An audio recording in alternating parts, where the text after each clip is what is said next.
It is debated that around 170 years have passed since the event of God of War 3. We return to Kratos, who is now far older than we remember, and with a new family. He now lives with his son Atreus, years after defeating the Greek gods. The continuation of the original trilogy now focuses on the Norse mythology, as well as Kratos' new beginnings.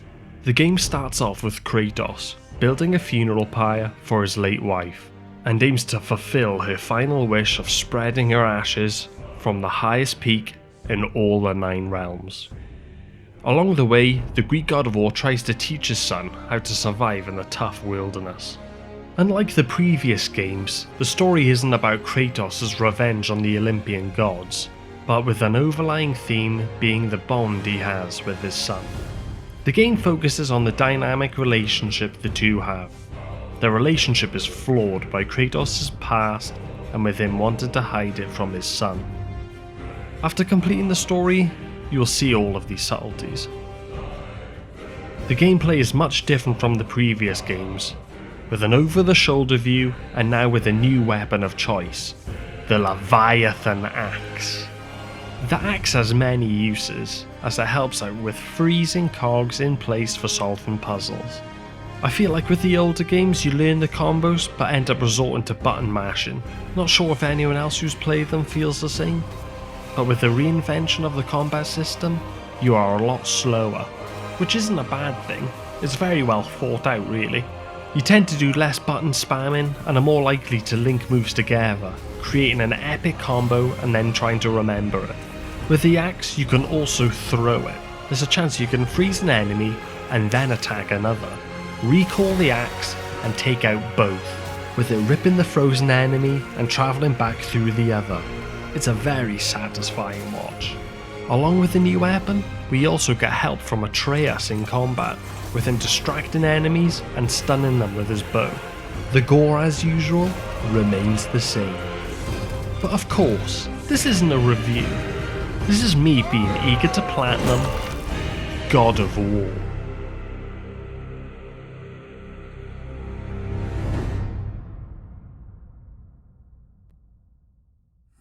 Faye, what do I do?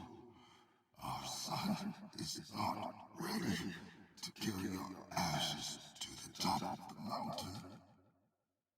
And neither am I. But we cannot stay here. Returning home after the hunt and battling enemies along the way, the father collects the ashes of the mother, Faye, and the pair have a moment to themselves. Kratos, visibly emotional, picking up his wife's ashes, and Atreus in the house talking to himself about his father. As he teaches Atreus a lesson in controlling his anger, with the dead ogre attacking them, a stranger comes to the door, claiming to know what he is. A brief talk turns into an epic first major boss battle, where we have to fend off the stranger, purposely kept ambiguous for the moment.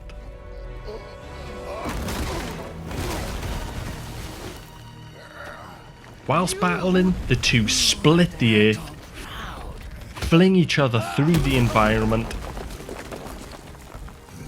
and throw massive rocks on one another. After finishing the fight, this is where we get our first trophy. It's gonna be a long trip. Yes, but an important one. Whoa. How did this happen? Taking a break in the story, we earn the next trophy, which was to add a runic attack to our arsenal.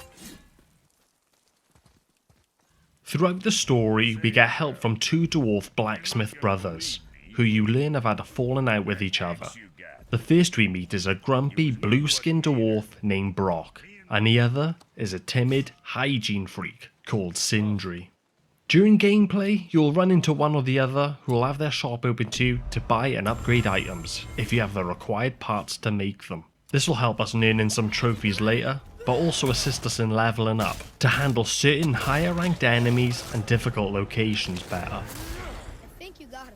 Continuing on with the hunt, Atreus shoots a boar, which he then chases. After getting lost in the mist, we manage to find the boy with a witch, who is trying to save the boar's life.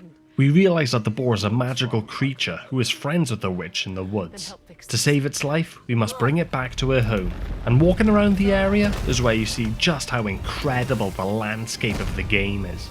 Saving the boar, the witch rewards us with a spell, preventing us from being easily found by the stranger. You want solitude? This mark will hide you from those who might make your journey difficult.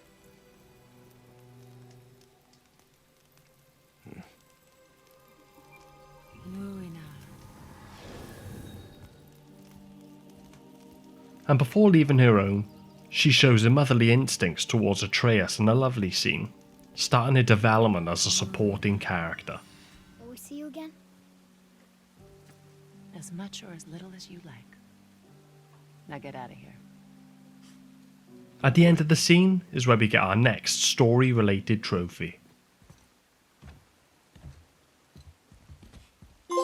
This underground passage should put you back on your I know path. people usually skip story-related trophies, but from the God of War Plat-Throughs, as I like to call them, disregarding it, I have to do this story justice. Of course I won't go into full details, but some scenes just have to be mentioned. This next scene is one of them. After being directed by the witch to take the boat where we can go and head up to the top of the mountain, we come across a statue where Atreus reads a message to sacrifice our weapons to the world. Throwing the axe into the water, we summon the World Serpent.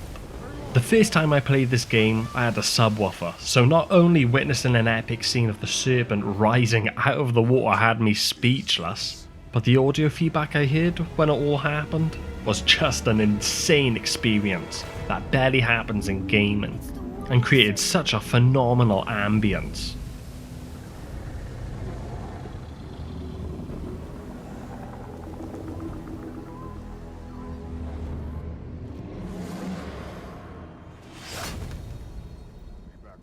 You'd think the plan of scattering ashes would be a simple one, but of course there are lots of buts and therefores. Continuing on from the World Serpent, we reach a mountain pass, but are unable to go through due to the poisonous dark breath. However, the witch appears and mentions only the light of Alfheim can remove it, so we must travel to Alfheim and retrieve the source of the light. Travelling through to the new realm, we find that there's a war between two tribes of elves, light and dark, which the dark elves are winning. Progressing through the gorgeous scenery and battling our way through the hive, we reach the light. But before stepping into the light, we let Atreus have the axe. As we enter the light, we hear the dead wife's voice, calling Kratos. He is enticed to follow.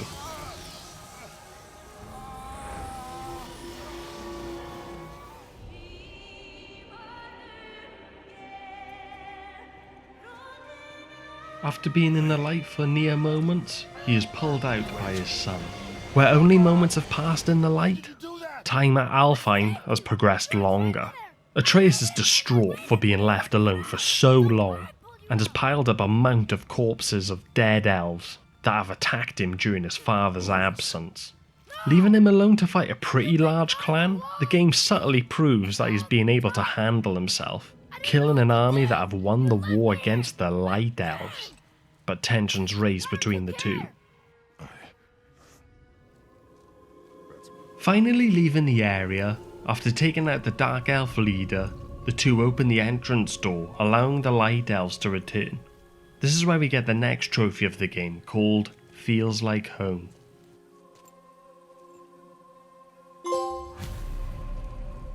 Then a little later on, we get an enchantment for our armour to achieve yet another bronze trophy, called Enchanted.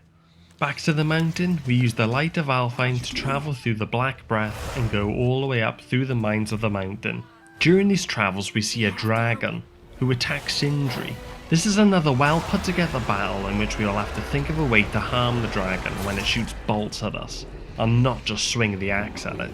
There is such a phenomenal cutscene to get us into the fight too, where you're in the dragon's mouth as it flies around the area, trying to keep its mouth open with one hand and slashing the axe around with the other. A feat only a god can do.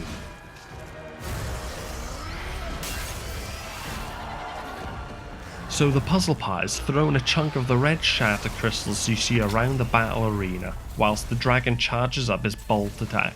But make sure you don't get caught in the attack, otherwise you could end up like me, panicking just to try and find health whilst being far into the fight. After getting the dragon's health low enough, a cutscene plays. First time players will be unaware of that for a while, as the game does such a great job of hiding the loading screens during boss battles, as the game is shot like a one camera take. The battle ends with Kratos, as usual, looking like a complete action hero badass. For saving Sindri's life, he rewards Atreus with braided mistletoe arrows, and asks us to pull out a tuft from the dragon to get another gift. This is when the trophy pops for defeating the beast, aptly called Dragon Slayer. With the Tuft of the Dead Dragon, Sindri casts an enchantment on the boy's bow, which will help us clear away for paths that are blocked by red shatter crystals. In being able to do this, we can search areas not yet explored for collectibles. That will progress us more in trying to achieve the multiple collectible trophies later on. Travelling up to the summit, Kratos notices Atreus' quiver is broken and fixes it in place with one of the mistletoe arrows. Something to remember for later. After battling a group of Hellwalkers, we can now see how far we have come when looking out at the scenery and seeing the Lake of the Nine far, far below. Finally reaching the peak, we overhear a conversation between the stranger from earlier, who we now know as Balder, with Thor's sons, Magni and Modi, talking to a person called Mimir, who has been tortured by Odin for hundreds of years. After they leave, we go and talk to the trapped Mimir, who we learn used to be Odin's advisor with all of his knowledge, and tells us that this mountaintop is not, in fact, the highest peak in all the realms, but is in another place called Jotunheim. He offers his help, but Odin has punished him by having him stuck in a tree. He must cut his head off and go back to the witch to reanimate him. With Kratos questioning if the witch can reanimate him, Mimir expresses his feelings of wanting to die, as it's far better than being tortured even more. This builds up how much of a tyrant Odin is, making you wonder what will happen if you run into him during your quest. Mimir's final words as a living being was to warn Kratos not to keep his secret from his son, as it is beginning to seriously damage the boy's health. Agreeing to cut off his head, the pair travel back to the witch's home in the hopes of being able to reanimate it. After the friendly greetings between Atreus and the witch, and her being shocked over being asked the question of being able to reanimate the head, she notices the mistletoe on the back of Atreus and goes into a fit of concern, asking about them, questioning where he got them from and why he has them. Do as she says, boy. These arrows are dangerous. They're wicked. You find any more, you destroy them, understand? Do you understand? Say it! I understand. If I see them, I'll destroy them. It's all I ask. With the witch's help, we reanimate the head by dipping it in a cauldron full of ingredients. We find that the two know each other, and this is where he reveals her secret. When back at the witch's hut, we find out that she is Freya, another god, leader of the Valkyrie. Kratos is angered by her not telling him this, which is quite funny since he has not told anybody that he is the god of war. But as Atreus is preoccupied, Mimir and Freya at separate times have warned Kratos to tell his son what his father truly is. This is why his cold becomes worse whilst travelling throughout the game, as a god thinking that they are mortal is fatal, but the father withholds the truth for the time being. After reanimating Mimir, he is now with you for the rest of the game. He is great to have around, with him bringing up the lore of the Norse during travels, and is such a likeable character. With him at our side, this is the best time to do the Wayward Spirit side quests for the trophy called Unfinished Business, as his dialogue is interesting and it adds more to the conversation than just a matter of fact talk by Kratos to his son. But I'll leave these fantastic side quests for you to play through yourself. Now, with the help of Mimir, we can now communicate with the World Serpent and summon the giant, who tells us that we need to retrieve 3 items to be able to travel to the highest peak. A travel rune, a gateway, and a special chisel. Of course, this is easier said than done. When travelling to get the special chisel, we come across Magni and Modi again, and another boss battle ensues. Finishing the chaotic battle, you kill Magni, which makes Modi run away in a state of shock that his brother, a god, has been killed. We pop another story trophy called Troubling Consequences, which is to defeat Magni and Modi. We should keep an eye on him. Continuing on, you come across Modi again, where he jumps you. You are being overpowered by the lightning, unable to do anything. With Atreus seeing this, he gets rageful, but passes out, unable to control his power, not knowing that he's a demigod. This causes Kratos to Spartan rage and brawl on Modi. Only after Modi running away again and touching your son does your Spartan rage disappear. Causing the boy to think he's mortal and unable to control his true powers, his cold that develops throughout the game gets worse and he falls deathly ill. In a panic, you go straight to Freya's home for help, whilst the world turns dark, reacting to the boy slowly dying. What is happening to him? I've seen it in mortals that some conflict of the mind expresses itself as an ailment of the body. Never in a god. But a god believing himself mortal. I can only imagine. The game makes you carry your son all the way, knowing that you are the reason for this happening. During all of this chaos, we hear someone call the World Serpent, further raising the tension of the scene. Freya, attempting to save the life of the boy, realizes that she needs a heart, but not any heart, a heart from the Keeper that protects the Bridge of the Damned in Helheim. We are told that our frost axe will not cause any damage in hell and will be useless. Fires cannot burn there, and no magic in all the 9 realms can create a blaze. As for the dead, your frost axe will be useless. You'll need to find something else. Then I must return home. Dig up a past I swore would stay buried. I will keep him safe. That's a mother's promise. Beforehand, there are a few Hellwalkers outside your house, and fighting them barehanded takes a while. Of course, this is a great build up to the powerful weapon you're going to retrieve, as once you use it, you can compare how powerful it is to just using your godly bare-fisted strength. This is a part of the game where long-time players of the series get huge fan service. Ghosts of the Greek gods past appear, and at the home, Kratos pulls out his old weapons, the Blades of Chaos. In our first interaction with the new weapon, we can see just how powerful it is on groups of enemies. After killing them all outside our home, we get the Hello Old Friend trophy to pop, which was to receive the Blades of Chaos. Now at Helheim, we realise there is an overflow of the dead, as the Valkyries have gone missing to guide them. The Bridge of the Damned. And there's the Keeper, making sure the dead are really dead. What is that he holds?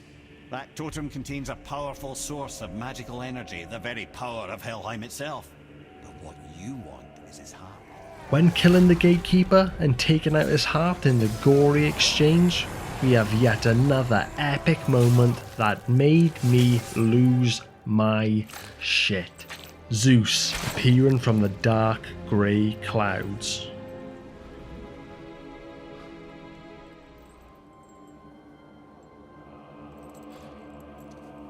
I have the heart.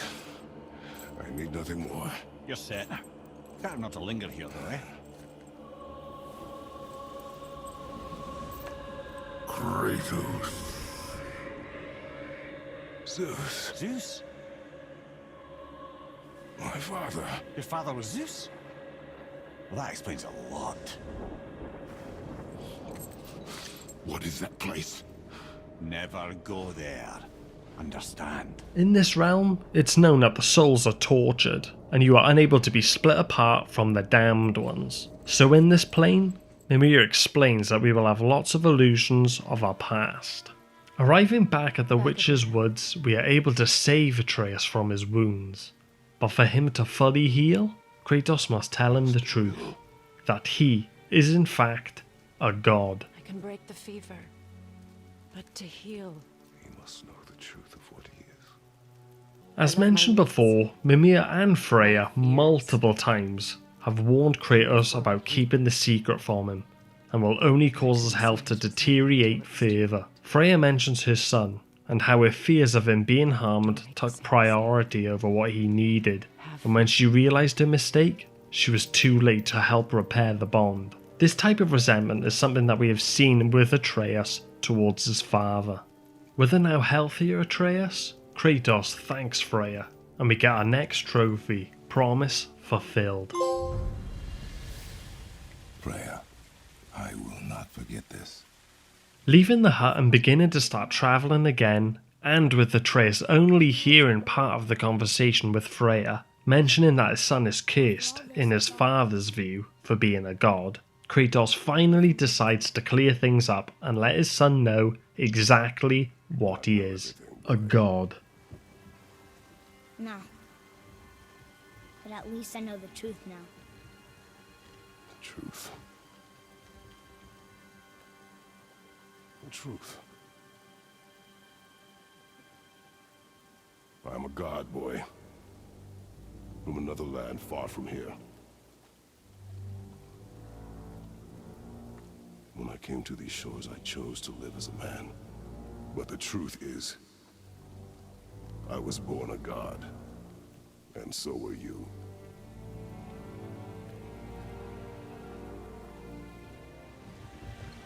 I'm a god.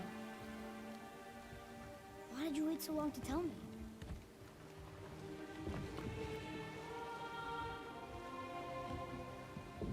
I had hoped to spare you. Being a god,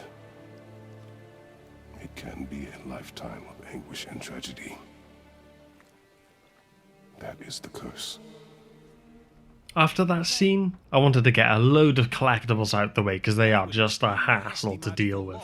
So now having all equipment that can help us go through areas blocked off before, I went off collecting a fair few things. Along the way we came across a couple of Valkyrie boss battles. Watching this now, I'm sure you all know that killing them unlocks a fight with the Valkyrie Queen, which unlocks another trophy. Of course we will need to level up way more than what we already are, as these battles are one of the most hardest in the game. Knowing that I needed to level up and upgrade pretty much everything I have, I ended up getting the Best Moves trophy for fully upgrading a runic attack. While exploring, we encounter lost souls around the Lake of the Nine, along with Brock and Sindri that give us side quests. These quests take us all around the map, from battling caged trolls to freeing captured dragons. After fully exploring a place hidden in the top corner of the map called Vethagard, we get our next trophy. We finally get our first silver trophy of the game. Lapping around the lake, we earn our last apple to max out our health, earning another collectible trophy. Fully exploring the Lake of the Nine, we earn our 13th bronze trophy, called Beneath the Surface. Leaving the side quest stories for those who haven't played the game yet, we completed all of the Wayward Spirit side quests. Now with the chisel found, the two unlock Tyr's secret vault to get the ruin and be able to travel to Jotunheim. Of course, it's never as simple as it seems, and we'll have to solve how to get it first. Trying to solve puzzles to get the rune, Kratos gets stuck in a trap and needs Atreus' help to escape by solving a puzzle involving the two wolves chasing the sun and moon. I'm fine! How do we get you out? Putting them in the right order saves his father. Well, I can't drown. Progressing on after this near-death experience, we finally get the rune to allow us to travel to Jotunheim. Throughout the next couple of hours, the boy turns very arrogant as he comes to terms with being a god. He develops a cocky attitude, acting mighty around the other characters we have met. Now heading up to the top of the mountain to reach the bridge, the father and son come across a beaten Modi after Thor battered him due to leaving Magni to die like a coward. Atreus grabs his knife with his newfound godly confidence, and even after being warned by his father not to do anything against a beaten opponent, the boy stabs Modi in the neck, killing his first god. Enraged, Kratos tells him there are consequences to killing a god. The two argue further and reach the top of the mountain to travel to Jotunheim after receiving all of the items to do so. On our way up though, we get two trophies. One for finally upgrading a piece of armour, and another called Trilingual for learning the languages of Muspelheim and Niflheim, allowing us to travel to these realms. Finally about to travel through to Jotunheim, Balder appears and a fight ensues, causing the bridge to collapse. As this was the only known bridge to travel to the highest peak, Atreus gets mad.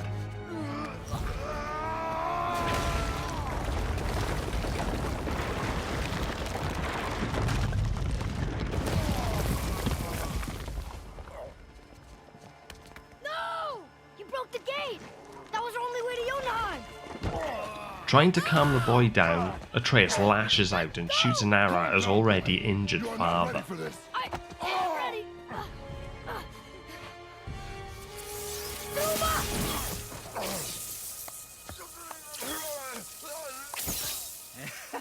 And here I thought my family was fucked up.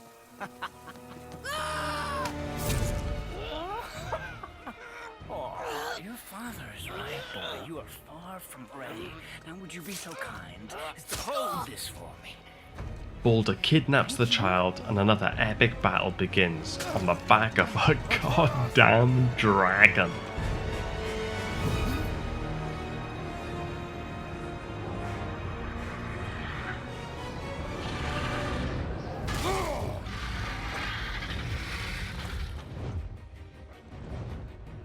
Don't you know when to give up? The battle takes us all the way back to Helheim. Saving Atreus gets us our next story-related trophy.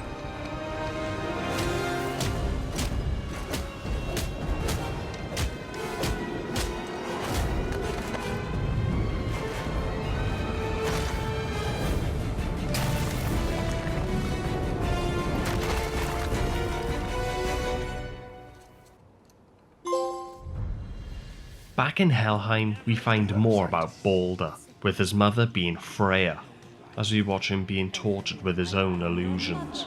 You had no right, witch. I can't taste. I can't smell. I can't even feel the temperature of this room. Feasting, drinking, women. It's all gone. You'll never Gone. feel pain again. Clearing up collectibles whilst trying to escape Hell, we get our last horn of blood mead to max out the rage meter. Not wanting to stay in Hell for long due to the torturous illusions, the two take a boat and battle their way back to Midgard. Doing so gets the past horns trophy. We are leaving this realm. Now.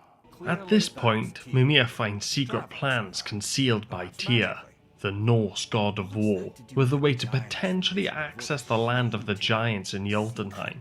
We see on the murals that he was a god that used his powers to stop wars rather than start them. As he helped the giants, they trusted him with this secret. I did promise I'd get you to Jotunheim. This sends us to do a few more tasks to unravel the secret, and along the way, the two dwarf brothers patch up their differences and work together to help the family on their journey.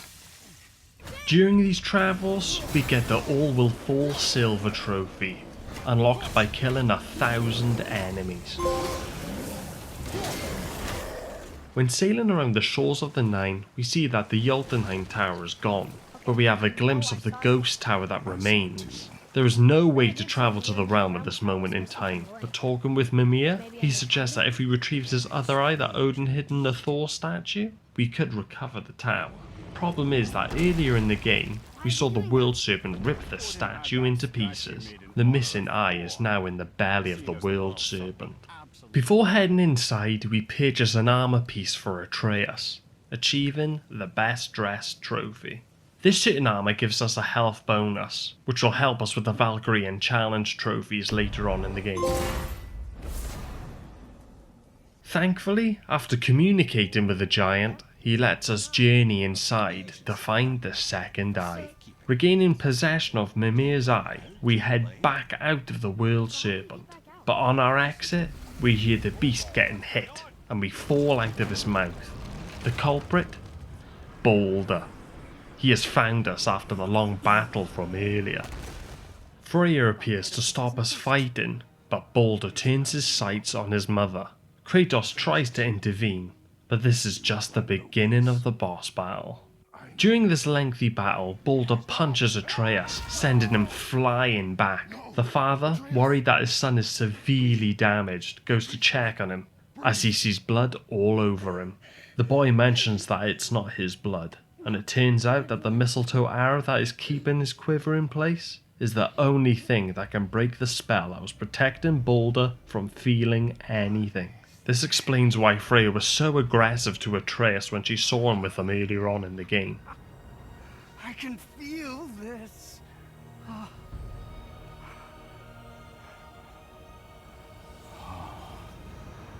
can feel everything.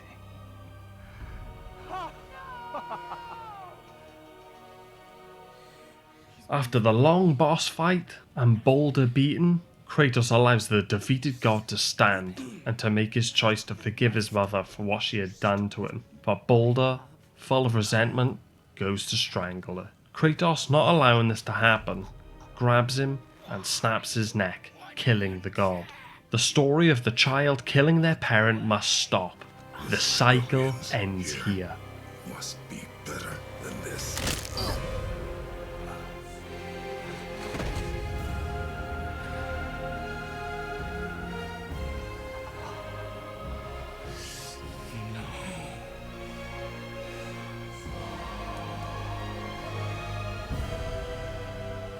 Freya, watching her son die, vows vengeance on the killer of his son, even after his son tried to murder her. Unimaginable upon you. Oh god. We must be better. After she walks away, carrying her dead son in her arms, we earn the trophy for defeating Balder called Twilight Beckons.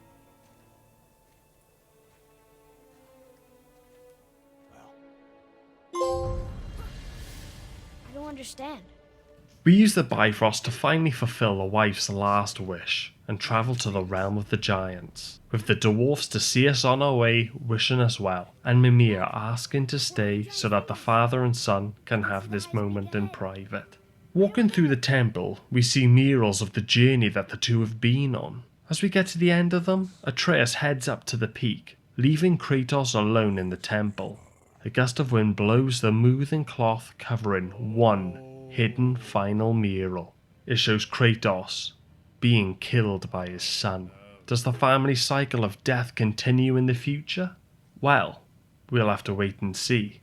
Everything on the murals has been told accurately so far. Faye was a giant herself, and has told the story of the journey that the two have been on. At the highest peak in all the 9 realms, we scatter the ashes of the mother in a touching scene.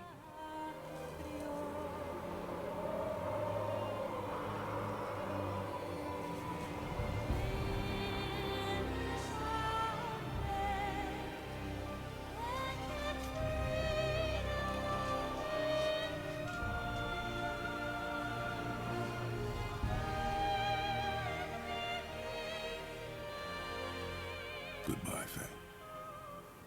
I love you, Mom. In the murals, Atreus sees a message that he tells his father after the scattering of the ashes about him being called a different name, That's the name your Loki. mother for you when you were born. She must have called you that to her people.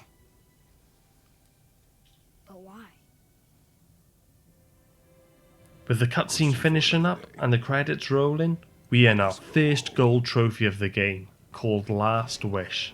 Finally granting your wife her final wish of spreading her ashes at the highest peak in the 9 realms. Last wish.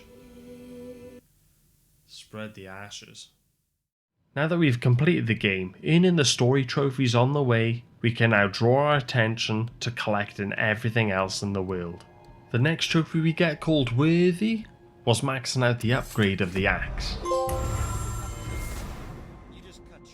Soon after, we would head to Muspelheim, a realm filled with a toxic fog that we can only spend a limited amount of time in, with a trial to earn mist echoes to spend, killing enemies quickly and then running into the safe zone. This earns us a trophy called Darkness and Fog for retrieving all of the treasure from the workshop's center chamber, where we spend our mist echoes in.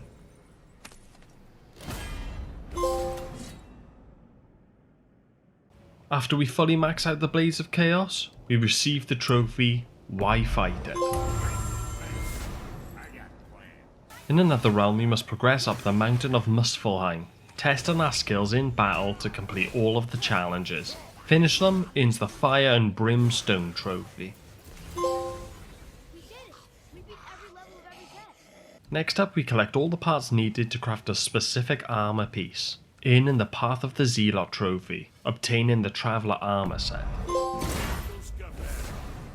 After taking out the Valkyries in all the realms and around the map, we progress to the Council of the Valkyries, placing the Helmets of the Beaten on their respective thrones. Summoning a Realm Tear in the centre and interacting with it starts the Valkyrie Queen boss battle, where we battle Sigrun.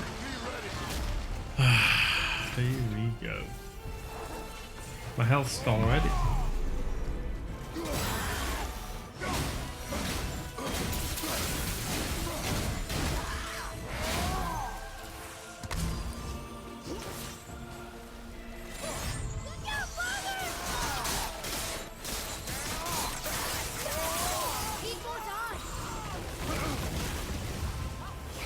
Whoa. Go on, get it. Yes! What? I didn't take out any of the health. Come on, I have my shield up him.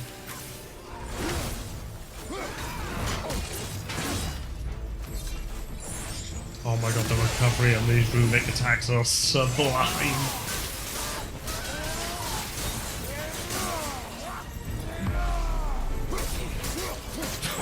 There's no way I'm doing this first time. I genuinely don't believe it.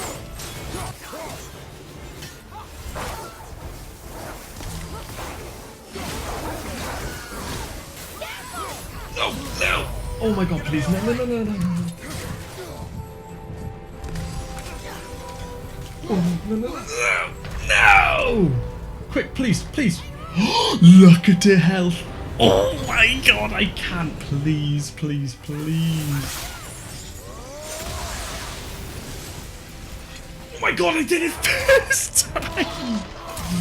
Yes! With a fully upgraded character, but still, I suck at this game.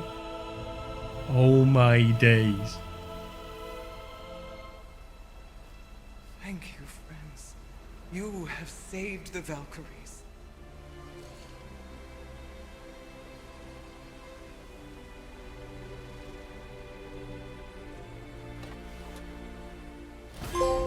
Well, we did it. And there we are. I suppose.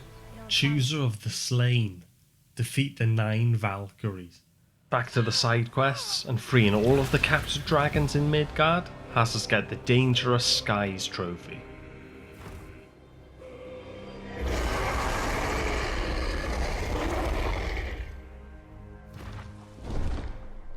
Look out there! Another trophy we got was to find and read all of the shrines, which gives us great lore to read into the Norse mythology. There are 5 quests that we need to complete for the Like Oil and Water trophy, which is to finish all of Brock and Sindri's favours. Doing these usually unlock new parts of the map, which gives us new areas to pick up collectibles. Crafting the Ancient Armour set for the Primordial trophy adds another to the collection. painstakingly looking around the map to collect all of the artifacts has us get the Curator trophy.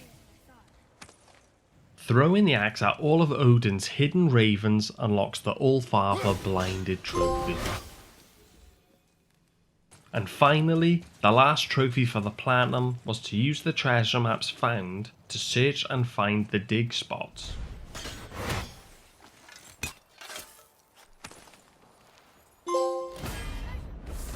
After doing this, we reached the Platinum trophy, completing this absolute classic of a game. I know this episode was a bit different to the usual. I had to work around my terrible recording troubles these past couple of videos. Oh my god. Once I have enough money saved, I'll buy some equipment to improve the videos more. I also wanted to summarise the story of the game, as people who do plat-throughs usually skip them. Plat-throughs? Is that corny to say? Am I trying to make it a thing? Throughout the game, we see the family relationship develop, from unable to communicate properly, Kratos keeping secrets of his past, and Atreus struggling to finish a kill from a hunt, along with the father hesitating to comfort his son, amongst more issues that affect the two. Atreus being quick to temper, and Kratos commenting that he is not ready, realising that he cannot control his rage and testing him, to the father telling his secret of being a god to the son with his troubled past. Throughout all of the struggles, despite everything that had gone wrong, they both work with each other, growing their relationship and becoming a dynamic duo. But before I leave you, we must watch the secret ending and a teaser for what is to come.